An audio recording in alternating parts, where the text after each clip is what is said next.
कि अमेरिका और इजराइल भारत से ज्यादा भरोसा पाकिस्तान पे कर रहे हैं। पाकिस्तान क्या दुनिया की इतनी बड़ी शक्ति हो गई है क्या? या खाली प्लेटफॉर्म यूज कर रहे हैं पाकिस्तान का, या खाली मेजबानी उससे करा रहे हैं और बातें उन्हीं को करनी है? और क्या ईरान पाकिस्तान पे इतना विश्वास कर रहा है, क्या कर सकता है क्या? नमस्कार दोस्तों, कैसे हैं आप लोग। उम्मीद है आप सभी अच्छे होंगे। पाकिस्तान अब युद्ध में मध्यस्थता की अगुवाई करेगा। ये सुनकर आपको भी हंसी आ रही होगी, लेकिन ये सच है। और ट्रंप ट्रुथ सोशल पर शहबाज शरीफ का ट्वीट भी शेयर कर रहे हैं। लेकिन हिंदुस्तान ऐसा क्यों नहीं कर पाया? प्रधानमंत्री नरेंद्र मोदी की जो ताकत थी वो कहां चली गई? हम अपने आप को भी नहीं बचा पा रहे हैं। ये परिस्थिति क्यों आ गई है? इसका जवाब कौन देगा? करेंगे बात। केपी मलिक जी वरिष्ठ हमारे साथ जुड़े हैं। सर, बहुत बहुत स्वागत है आपका। धन्यवाद हिमांशु जी, आपका भी, आपके दर्शकों का भी। सर, क्या पाकिस्तान अमेरिका और ईरान का युद्ध रुकवा सकता है? मध्यस्थता के लिए हाथ आगे बढ़ा दिए गए हैं। ये सुनकर ही थोड़ा अजीब नहीं लग रहा है आपको? भारत है विश्व गुरु, प्रधानमंत्री नरेंद्र मोदी सबसे बड़े नेता हैं, सबसे ज्यादा वक्त तक वो संवैधानिक पद पर रहे हैं, वो बतौर मुख्यमंत्री हो, बतौर प्रधानमंत्री हो। आजकल बड़ी डींगे हाँकी जा रही हैं उनकी। लेकिन शहबाज शरीफ कह रहे हैं कि भाई हम युद्ध रुकवाने के लिए तैयार हैं, इस्लामाबाद में आइए, बैठक करिए और सारी चीजें तय तुल्य कर ली जाए। देखिए हिमांशु जी, अगर आप देखें ये जो युद्ध चल रहा है, मैं तो डे वन से कह रहा हूं, और पहले भी आपके चैनल पे भी इस बात की चर्चा हुई है, और मैंने तो एक लेख भी लिखा है कि इस्लामाबाद जो है युद्ध रुकवाने की बात कर रहा है, और भारत जो है, दिल्ली जो है, वो बता रही है कि हम कोई दलाल नहीं है जो हम लोगों के युद्ध रुकवाते फिरे। इस तरह की चर्चाएं भारत में होना मुझे लगता है दुर्भाग्यपूर्ण है। भारत ने एक बहुत बड़ा अवसर खो दिया है। भारत बहुत पहले इस तरह की मध्यस्थता कर सकता था, क्योंकि भारत ही एक ऐसा देश था जिसके दोनों देशों से बहुत अच्छे रिश्ते थे, चाहे वो इजराइल हो और चाहे वो ईरान हो। ईरान से हमारे रिश्ते कोई कल के रिश्ते नहीं है। ईरान से हमारे बहुत अच्छे रिश्ते हैं, बड़े मजबूत रिश्ते रहे हैं, और उसके कई उदाहरण हैं। ईरान हमें तमाम परिस्थितियों में तेल देता रहा है, भारतीय रुपए में तेल देता रहा है। हमें जो ट्रांसपोर्ट है, हमारी जो बीमा उसमें होता है, हमारे जहाजों का, तेल का, उसमें मदद करता रहा है। और यहां तक हुआ है कि हमारे यूको बैंक में, अब मुझे राशि तो एग्जैक्टली याद नहीं है, शायद 60 लाख करोड़ कुछ बताते हैं, वो राशि भी हमारे बैंक में रखी हुई है, जिससे हमारी अर्थव्यवस्था को भी एक बढ़ावा मिला और बैंक को संभलने का मौका मिला। इस प्रकार के हमारे ईरान से रिश्ते मोटे मोटे जो मुझे याद है वो है, और बहुत सारी तमाम बातें हैं। और इजराइल से भी इसमें कोई दो राय नहीं है कि पहले भी हमारे रिश्ते ठीक ठाक थे, लेकिन मोदी जी के आने से प्रगाढ़ हुए हैं, इसमें कोई दो राय नहीं है। तो ये तो अच्छी बात थी कि हम इसमें बहुत अच्छी मध्यस्थता कर सकते थे। और अमेरिका से भी भाई मोदी जी के बहुत अस्थे हैं। वो तो कहते हैं अब की बार ट्रंप सरकार, और ट्रंप तो उनके मित्र हैं, तो बहुत अच्छी मध्यस्थता भारत कर सकता था, मोदी जी कर सकते थे। लेकिन ऐसी क्या परिस्थितियां हो गई कि अमेरिका और इजराइल भारत से ज्यादा भरोसा पाकिस्तान पे कर रहे हैं। पाकिस्तान क्या दुनिया की इतनी बड़ी शक्ति हो गई है क्या? या खाली प्लेटफॉर्म यूज कर रहे हैं पाकिस्तान का, या खाली मेजबानी उससे करा रहे हैं और बातें उन्हीं को करनी है? और क्या ईरान पाकिस्तान पे इतना विश्वास कर रहा है, क्या कर सकता है क्या? तो तमाम चीजें हैं, लेकिन भारत से इस तरह की प्रतिक्रिया आना मुझे लगता है बहुत ही बचकाना है। कि भारत के विदेश मंत्री ये कहते हैं, जब एक उनसे सवाल पूछा जाता है कि भाई भारत इसमें मध्यस्थता क्यों नहीं कर रहा और भारत को मध्यस्थता करनी चाहिए, तो वो ये कहते हैं भारत कोई दलाल देश थोड़ी ही है। अब ये जो है तमगा देंगे देश को कि देश क्या है, ये तमगा दे रहे हैं कि हम दलाल नहीं है। तो हम क्या दलाल तब थे जब हम दावा कर रहे थे यूक्रेन का और रशिया का युद्ध रुकवाने का? तब हम दलाल थे? तो ये देखिए देश में जिस प्रकार के हालात पिछले कुछ दिनों से चल रहे हैं, दुनिया में भारत की साख मुझे लगता है कहीं ना कहीं घटी है। लोग तो ये कहते थे कि मोदी जी के आने से और हमारी विदेश नीति से हमारा डंका विश्व में बज रहा है। अब वो कौन से कोने में डंका बज रहा है, अब वो कहां पे डंका बज रहा है, हमें तो कुछ कहीं दिखाई दे नहीं रहा है।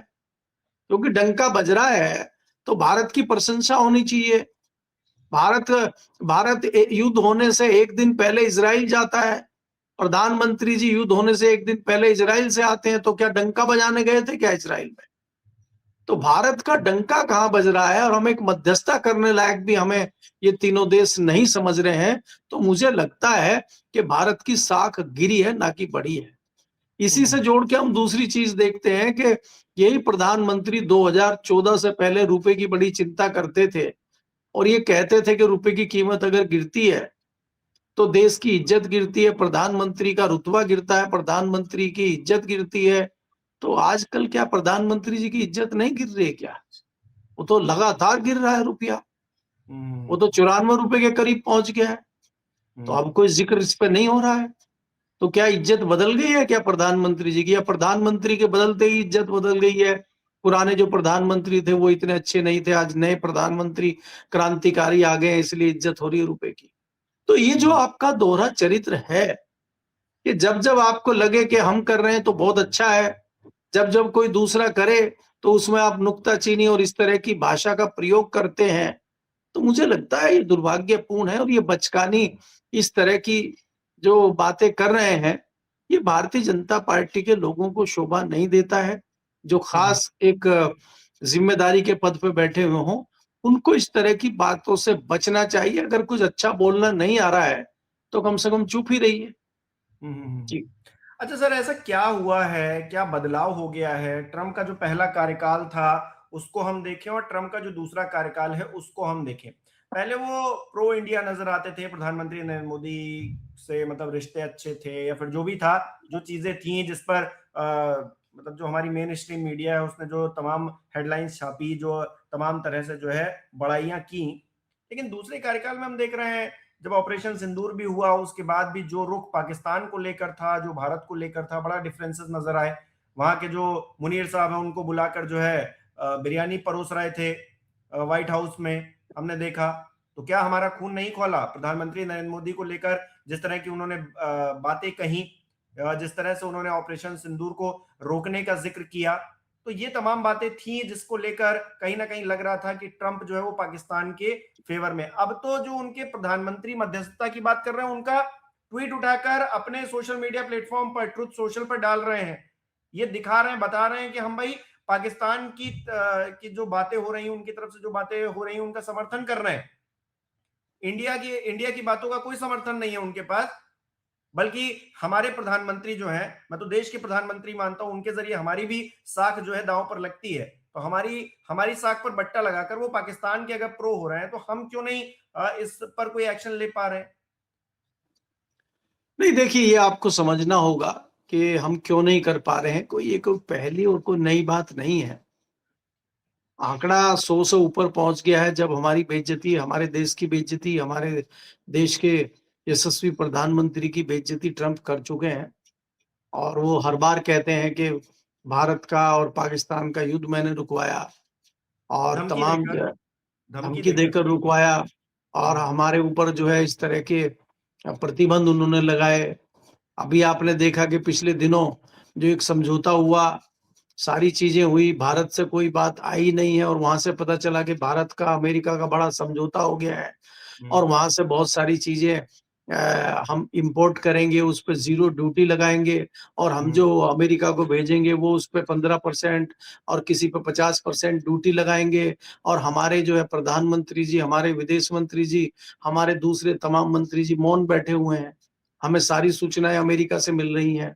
उसके बाद अभी तक तो ये था कि ट्रंप ही बेइज्जती कर रहे थे घड़ी घड़ी। उसके बाद तो उसके मंत्री, उसके बाद उसके सेक्रेटरी, उसके बाद उनके मीडिया सलाहकार, तमाम लोगों ने कुछ कुछ कहना शुरू कर दिया। और एक जो सेक्रेटरी थी वहां पे, या शायद मीडिया एडवाइजर थी, उसने तो यहाँ तक कह दिया था कि भारत जो है बहुत अच्छा, भारत के जो नेता है बहुत अच्छे एक्टर हैं, बहुत अच्छे कलाकार हैं, वो जो हम कहते हैं उसी प्रकार का रोल निभाते हैं बहुत अच्छा। तो इसका क्या मतलब है? एक पत्रकार ने बहुत ही अभद्र टिप्पणी हमारे प्रधानमंत्री पे की थी, आपको याद होगा। उन्होंने कह दिया था कि प्रधानमंत्री मोदी ने तो टांगे फैला दी हैं। तो इस तरह की चीजें होना और भारत का जवाब ना देना जताता है कि हमारे ऊपर कोई ना कोई एक बड़ा दबाव है और वो दबाव हमारे ऊपर डाल के हमें ब्लैकमेल किया जा रहा है। चाहे ये समझौता हो, जो हमारी फसलें मंगाने का है या हमारे यहाँ से सामान भेजने के लिए हमें ड्यूटी पे करनी पड़ रही है, और या भारत पे इस तरह के प्रतिबंध लगा देना कि आप जो है ईरान से तेल नहीं खरीदेंगे और फिर जब युद्ध शुरू हो जाता है तो 1 महीने की मोहलत देना। वो ऐसा हो गया है कि जैसे बहुत बड़ा गुंडा अमेरिका है और वो हमें कह रहा है कि आप ये करिए, ये मत करिए, ये करिए, ये मत करिए। फिर एकाएक कह देता अच्छा 1 महीने के लिए चलिए रूस से तेल खरीद लीजिए, और हम लोग कहते हैं ठीक है आप मेरे आका, आप हम 1 महीना खरीद लेते हैं रूस से। तो ये जो मजबूरी है हमारे देश की, भारत की जो मजबूरी है, ये अभी तक हमारी समझ में नहीं आ रही है कि यही जो हमारे विदेश मंत्री हैं, अगर ये कह रहे हैं कि हम दलाल नहीं हैं, पाकिस्तान की तरह हम नहीं हैं, तो इसी तरह का जवाब अगर ये अमेरिका पे भी देते, तो शायद हमें पता चलता कि मुखर होके हमारे मंत्री जी बोल रहे हैं, या सिर्फ पाकिस्तान के नाते ये बोल रहे हैं, अमेरिका की तरफ इनका मुंह नहीं खुलता है। तो ये बहुत सारी समझने वाली बातें हैं और हमें लगता है कि कहीं न कहीं एक दबाव में भारत सरकार काम कर रही है। अब कौन-सा दबाव है, किस प्रकार का दबाव है, ये तो मैं यहाँ चैनल पे नहीं कह सकता, अच्छा सर, एक लेकिन बड़ी कुछ न कुछ मजेदार बात दबाव है। एक मजेदार बात ये हुई है कि जो लोग जो है अभी तक मोदी सरकार की तारीफें किया करते थे, मोदी जी को ये, मोदी जी को वो कहा करते थे, मोदी जी ने तो सब कुछ कर दिया है, वहीं लोग अब मंच पर बैठकर इंटरव्यूज में ये कह रहे हैं कि मोदी जी तो चुप हो गए हैं। अभी रामदेव जी का इंटरव्यू देख रहा था, टीवी 9 पर उन्होंने इंटरव्यू दिया, उसमें कुछ ऐसी बात हो रही थी ट्रंप को लेकर, तो रामदेव जी ने सीधे सीधे बोल दिया कि मोदी जी भी तो चुप है, मोदी जी हर मुद्दे पर तो मुखर रहते हैं, लेकिन ट्रंप के सामने जो है वो नहीं बोल रहे हैं। तो अब तो खुले तौर पर वो लोग भी कह रहे हैं जो चाटुकारिता करते थे। देखिए हिमांशु जी, आपको ये चीजें समझनी पड़ेंगी कि मोदी जी के जो समर्थक थे उनमें बहुत तेजी से गिरावट आई है। आपने यहाँ रामदेव का जिक्र किया, इसके अलावा एक बहुत बड़ी पत्रकार हैं मधु पूर्णिमा किश्वर जी, वो बड़ी मोदी जी की प्रशंसक हुआ करती थी, उन्होंने तो मोदी जी की आरती में किताब भी लिख दी थी। और उसके बाद आज उन्होंने एक भयंकर ट्वीट किया है और उसमें मोदी जी की परतें खोल दी हैं। वो ट्विटर पे ट्रेंड कर रहा है उनका जो ट्वीट है, और लोग उस पर तरह तरह की टिप्पणी कर रहे हैं और तमाम इनकी जो वो ट्रोल आर्मी है उनके पीछे पड़ गई है। तो इस तरह से क्या है कि जो इनके कट्टर सपोर्टर थे वही इनके कट्टर विरोधी बन रहे हैं। हम जैसे तो सवाल उठाने वाले लोग थे, हम ना बहुत ज्यादा कट्टर थे ना ये थे, हम तो तथ्यों पे सवाल उठाते थे, फैसलों पे सवाल उठाते थे। अब देश के पहले प्रधानमंत्री हैं जो तमाम रिकॉर्ड बना रहे हैं कि लंबे समय तक देश के प्रधानमंत्री रहे, लंबे समय तक देश के मुख्यमंत्री रहे। अरे लंबे समय तक प्रधानमंत्री जी, वो भी इनमें इतिहास में इनका नाम आएगा, जो लंबे समय तक प्रधानमंत्री रहते हुए बजट सेशन में पार्लियामेंट से दूर रहे, वो भी तो इतिहास इन्हीं के नाम दर्ज हो गया है। 3 हफ्ते तक आप जो है महत्वपूर्ण सेशन में गायब हैं पार्लियामेंट से, तो ये भी तो आपके मत्थे आएगा। या खाली ये थोड़ा ही है कि आप जो है इतिहास में नाम दर्ज करा लिए कि सबसे ज्यादा समय तक रहने वाले प्रधानमंत्री आप हैं, तो सबसे ज्यादा समय तक पार्लियामेंट से बाहर रहने प्रधानमंत्री भी आप हैं, ये भी आपको एक्सेप्ट करना पड़ेगा। तो प्रधानमंत्री जी के जो तूती स्तुति गान कर रहे थे, तूती बजा रहे थे, जो इनकी वंदना कर रहे थे, अब वो इनकी वंदना ना करके अब इनकी दूसरी वाली वंदना उन्होंने शुरू कर दी है। और चाहे वो बनारस हो, चाहे वो अयोध्या हो, चाहे वो दिल्ली हो, चाहे वो गुजरात हो, तमाम इनके जो है अब विरोधी एक्टिव हो गए हैं और इनके जो प्रशंसक थे वो मुंह छुपाते हुए घूम रहे हैं, क्योंकि हकीकत इस तरह की आ रही है। हम स्टीम फाइल की बात करते हैं, पता चला स्टीम फाइल तो सबसे बड़ी महाराष्ट्र में खुल रही है और भारतीय जनता पार्टी के लोग ही खोल रहे हैं। जिस महिला को आप महिला की अध्यक्ष बनाते हैं, महिला समाज के अध्यक्ष बनाते हैं, महिला संगठन के अध्यक्ष बनाते हैं, महिलाओं पर अत्याचार होंगे, वो महिला उनका इंसाफ करेगी, और जब वो महिला की परतें खुलती तब पता चलता है ये महिलाओं की रक्षा कर रही है, ये महिला आयोग है वो। क्या इसी तरह के लोग महिला आयोग के अध्यक्ष होते हैं क्या? तो इससे क्या प्रशंसक बढ़ेंगे या घटेंगे? तो जैसे जैसे हकीकत, जैसे जैसे सच्चाई सामने आ रही है, उनकी हकीकत खुल रही है, तो प्रशंसकों में तेजी से गिरावट आ रही है और प्रशंसक अब मुंह छुपाते घूम रहे हैं। इस तरह की चीजें दिल्ली में भी देखी जा रही है और देश के अन्य हिस्सों, और ये तो अभी शुरुआत है, अभी तो आप देखिए आगे आगे होता क्या है जी। अच्छा, ठीक है, राजनीतिक तौर पर कोई कुछ भी कर रहा है, या हम पर जो इम्पैक्ट हो रहा है, हम उसकी अगर बात करें, बिहार में कहा गया मुफ्त बिजली 125 यूनिट तक। हम देख रहे हैं जो अब प्रीपेड मीटर हैं उनपे सुबह के शाम कुछ और, शाम के टाइम कुछ और जो है वसूली होगी। 5 बजे से 11 बजे तक आपने एसी चलाया तो 20% एक्स्ट्रा देना पड़ेगा। अब ऐसा काम क्यों नहीं करती सरकार? एक सिरिंज ले लें और लगा के खून चूस लें आम आदमी का। पेट्रोल आपने महंगा किया, उसके बाद सस्ता तो हुआ नहीं। वो जावड़ेकर जी आकर प्रेस कॉन्फ्रेंस कर रहे हैं, स्मृति ईरानी आकर बता रही हैं सिलेंडर सस्ता, पेट्रोल मिलेगा 45 रुपए का। क्यों आज नहीं बता रहे हैं ये लोग? मतलब देखिए आप ये कहेंगे समझ कि लीजिए, संकट है जी इसलिए नहीं हो रहा है। अरे संकट नहीं था तब भी हो रहा था भाई। कौन कह रहा संकट था, संकट की वजह से ही है? संकट नहीं था तब भी सिरिंज लगाकर सरकारें खून चूसने पर लगी हुई हैं। हिमांशु जी आप ये समझ लीजिए कि जो स्मार्ट मीटर लगे हैं वो आपकी सुविधाओं के लिए नहीं है, और खाली स्मार्ट मीटर जो है वो खाली बिजली की रीडिंग लेने के लिए नहीं है, वो आपका पूरा डाटा रिकॉर्ड कर रहा है। किस समय पे आप कितने बिजली के यंत्र चलाते हैं, किस समय पे घर में कितने लोग रहते हैं, किन किन कमरों में कौन कौन से इंस्ट्रूमेंट का प्रयोग हो रहा है, यहाँ तक कि आपका मोबाइल चार्ज हो रहा है, लैपटॉप चार्ज हो रहा है कि नहीं हो रहा है, उसको भी स्मार्ट मीटर रिकॉर्ड कर रहा है। हर घंटे, हर आधे घंटे में वो पूरा डाटा बना के अपने सेंटर को भेज रहा है, जो उसके आका के पास है, जो उसके मालिक का डाटा सेंटर है, वहां पर ये पूरा डाटा आपका मीटर भेज रहा है। इसको आप खाली ये मत समझिए बिजली का मीटर है। दूसरी चीज ये है कि अगर ऑन एवरेज आपके घर पे 1000 का बिल आता है और आपके यहाँ 2000 का बिल इसने जनरेट कर दिया, 3000 का बिल जनरेट कर दिया, तो आप घूमते रहिए, धक्के खाते रहिए, सफाई देते रहिए, कोई आपकी सुनवाई नहीं हो। इसी कड़ी में अभी 76 लाख का बिल एक महिला के घर पे आया है बिहार में। एक विधवा लेडी थी और वो अकेली रहती थी और उसके घर पे 76 लाख का बिल जो है भेज दिया गया। थोड़ा अमाउंट ज्यादा हो गया था, इसलिए उसको कहा हो ये गलती हो गई है मीटर की, और मान के वापस ले लिया। अगर ये 76 लाख की जगह 76,000 होता या 7600 होता तो उनको बिल पे करना पड़ता है। भले ही उन्होंने 76 रुपए की बिजली ली हो, लेकिन कहाँ वो घूमेंगी कागज लेके। इस तरह से खाली ये बिजली के मीटर ही नहीं, जो आप घर घर नल, घर घर जल का सपना देख रहे थे, उसका भी यही हाल होने वाला है। बहुत जल्दी पानी के मीटर लगेंगे और पानी आपको ड्रॉप के हिसाब से दिया जाएगा। जैसे आप कह रहे हैं कि सीरीज लगा के खून चूस लीजिए, आप सीरीज लगा के पानी लीजिए, ये वाली स्थिति आने वाली है अभी। नहीं, वो आप तो है ही है तमाम ना सर। चीजों को, पानी का जिस तरह से व्यवसायीकरण हुआ है, हम देख रहे हैं। पहले तो नलों से शुद्ध पानी आया करता था, लोग पिया करते थे, स्वस्थ रहते थे। अब वो बोतल वाला सिस्टम जब से आ गया है, मतलब नल कहाँ लगाएंगे? ये नल से अगर नल लगा देंगे तो फिर ये जो जल बोतलों में बिक रहा है ये कौन खरीदेगा? फिर तो वो भी तो बेचना है। तो जमीन का पानी प्रदूषित है, या फिर उसको कर दिया गया है जानबूझकर, फैक्ट्री लगा लगा कर। और नहीं, अब नल का पानी आपके पीने ना पीने की बात दूसरी, नल का पानी आपके नहाने के लिए है, घर की रसोई के प्रयोग के लिए है, किसान के लिए अपनी खेतों की सिंचाई के लिए है। वहां पर भी तो मीटर लगने हैं। आपको खाली पानी का बोतल तो जो खरीद रहे हैं आप पीने के लिए, वो पैसा तो अमेरिका जा रहा है सीधा, वो तो अमेरिकन कंपनी है। भारत में थोड़ी वो पैसा रुक रहा है। हमें तो सब अपने चाचा ट्रंप के पास भेजना है, हम तो उसकी तैयारी कर रहे हैं ना। बिल गेट्स जी तैयारी कर रहे हैं, ट्रंप जी तैयारी कर रहे हैं।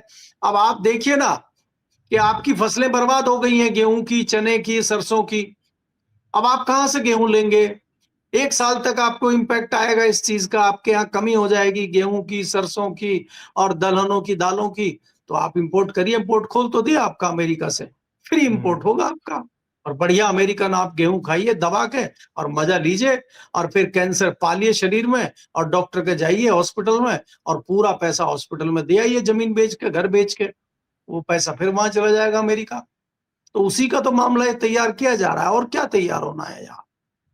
तो इसलिए ये सब बचकानी बातें हैं, इनको जो करना है वो धीरे धीरे सब चल रहा है मामला, उसमें कोई दिक्कत नहीं है। चाहे पानी हो, चाहे बिजली हो, चाहे आपके खाने की चीजें हो, चाहे आपका कपड़ा उद्योग हो, सबको इन्होंने एक सिस्टमेटिक कर दिया है। और वो सिस्टम पे अपने अपने चल रहा है मामला, वो चुपचाप चल रहा है। जनता बम बम है, जनता जो है जय श्री राम में मस्त है। और मैं तो लगातार कह रहा हूं ना कि देश सुरक्षित हाथों में है, बस हिंदू खतरे में है। तो हमें हिंदू बचाना है, हमें ये पानी वानी बिजली क्या देखना जी। लोग कहते थे ना सिलेंडर चाहे 5,000 का हो जाए हम लेंगे और वोट वहीं देंगे, तो ले रहे हैं ना 5,000 का, लीजिए सिलेंडर। आप ही ने तो कहा था 5,000 का सिलेंडर वैसे लीजिए भाई आप। एक दिक्कत है देखिए कि जो घुन भी पिस रहे हैं, मतलब गेहूं के साथ घुन भी पिस रहे हैं। अब जो घुन जो निर्दोष है उसकी भी पिसाई अगर हो रही है तो देखिए, विश्व गुरु तो हम वही गए। बहुत बहुत शुक्रिया सर हमारे साथ जुड़ने के लिए, तमाम बातचीत के लिए। हमारे दर्शक किस तरह से देख रहे हैं इन विषयों को कमेंट करके जरूर बताएं। इस वीडियो को लाइक करना, शेयर करना मत भूलिएगा। हमारे चैनल को सब्सक्राइब नहीं किया तो वो भी जरूर कीजिएगा। आप हमें सहयोग भी कर सकते हैं ज्वाइन बटन पर क्लिक करके। बहुत बहुत धन्यवाद।